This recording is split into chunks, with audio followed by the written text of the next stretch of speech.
Now, let me show you how to use LumiSearch. As you already know, LumiCenter supports all kinds of detection tools.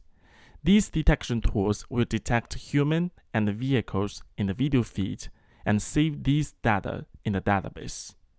For example, I select a video channel and click Search and specify a time zone and click Search, and you will see all the search results of this video channel. Now, LumiSearch is a feature that allows you to do a secondary search, or you can search across all the channels that are powered by a metadata detection tool. For example, I select a human picture in the image and click Search,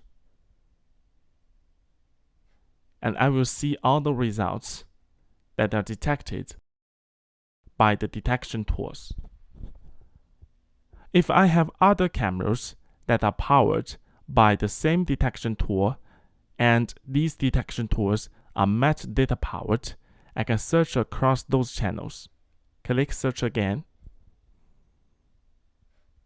and you will see all these results that come from multiple channels.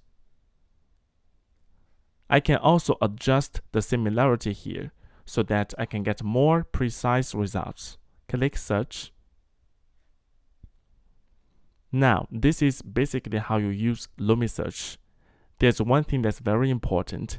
You have to make sure that the channel on which you want to use LumiSearch has a detection tool that is powered by metadata. For example, neural tracker.